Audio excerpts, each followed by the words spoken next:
अभी आज की खबर है मौलाना जर्जीस साहब को जेल से रिहाई का, अल्हम्दुलिल्लाह जमानत मिल गई। अल्लाह ताला उनकी रिहाई का जो भी प्रोसेस है उसको जल्द से जल्द पूरा कर दे, और जो भी हमारे उलमाए हक मुसीबत में अल्लाह उनकी रिहाई का बंदोबस्त कर दे। मेरे भाइयों, आप गौर कीजिए कि आज हालात क्या हैं और किस तरीके से उलमाए हक के पीछे लोग पड़े हुए हैं। और मौलाना जर्जीस साहब के ऊपर इतनी बड़ी मुसीबत आई और हमने देखा फेसबुक के ऊपर और सोशल मीडिया के ऊपर कुछ लोग मजे ले रहे हैं, लोग तंज तारीफ कर रहे हैं।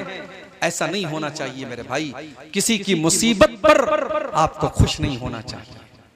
उनके भी बीवी बच्चे हैं, उनके भी माँ बाप हैं। उनके वालिद हाफिज इलियास साहब इटावा के सबसे नेक इंसान माने जाते हैं। आज वो बिस्तर पड़े हुए हार्ट के मरीज हैं। अपने बेटे के जेल में जाने के गम और सदमे में घुल रहे हैं और आप इस मुसीबत पर खुशी मना रहे हैं। हमने पहले भी कहा और आज भी कह रहे हैं कि उलमा की इज्जत व आबरू की हिफाजत हम सब की जिम्मेदारी है।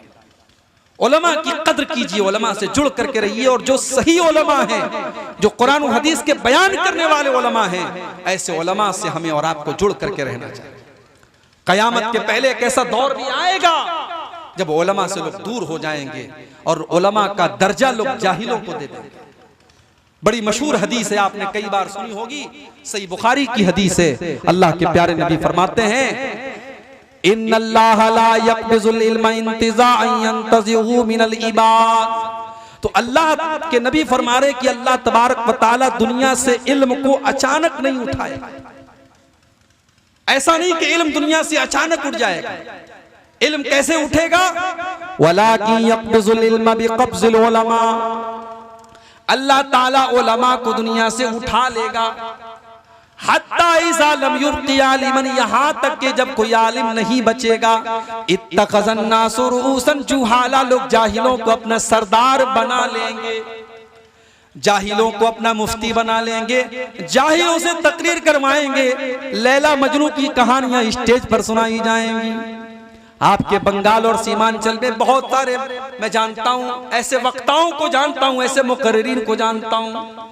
पूरी तकरीर में शायद कुरान की कोई एक आयत पढ़ते हो, उनका पूरा वक्तव्य और पूरी तकरीर उनकी फजूल किस्से कहानियों पर मुश्तमिल होता है। ये गलत है मेरे प्यारे साथ। अगर आपने इसको कंट्रोल नहीं किया तो आने वाले वक्तों में आप इस जलसे के स्टेज पर नाचने गाने वालियों को भी बुला डालेंगे। अगर आपने पब्लिक की डिमांड को देखा और आवाम की डिमांड को देखा तो आपके स्टेज पर खूबसूरत कपड़े पहन करके गजल पढ़ने वाली शायरा भी आकर के गजल पढ़ेगी, देख लीजिएगा। और शुरू हो चुका है। इस साल सीमांचल के कई जलसों में मैंने सुना साहब शायर लोग आ रहे हैं। कहां से आ रहे हैं? मऊ से आ रहे हैं, लखनऊ से आ रहे हैं। मैं शायरों की इज्जत करता हूं, मैं भी थोड़ी बहुत शायरी करता हूं, मगर आप जलसे को जलसा रहने दो भाई।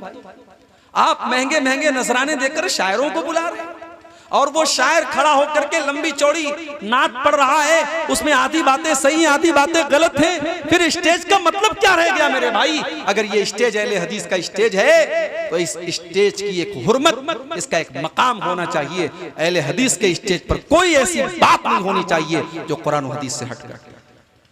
अहले हदीस के स्टेज पर कोई ऐसी गजल, कोई ऐसी नज्म, कोई ऐसी नात नहीं होनी चाहिए, पढ़ी जानी चाहिए जो कुरान और हदीस के खिलाफ। आप पैसे देकर के बड़े बड़े शायरों को बुला रहे हैं। शायर लोगों के बारे में कुरान कहता है वश्शुअराउ यत्तबिउहुमुल गावून, शायरों के पीछे बेवकूफ लोग पढ़ते हैं। शायर लोगों की कोई उनकी अपनी एक अलग दुनिया होती है। आप शायरों के लिए मुशायरा ठीक है, जलसों में आप शायरों को बुलाएंगे मामलात खराब होंगे। अल्लाह के नबी फरमा रहे हैं उलमा का मकाम लोग जाहिलों को देंगे। यहां तक कि जब उलमा दुनिया से खत्म हो जाएंगे तो जाहिलों से लोग फतवा पूछेंगे।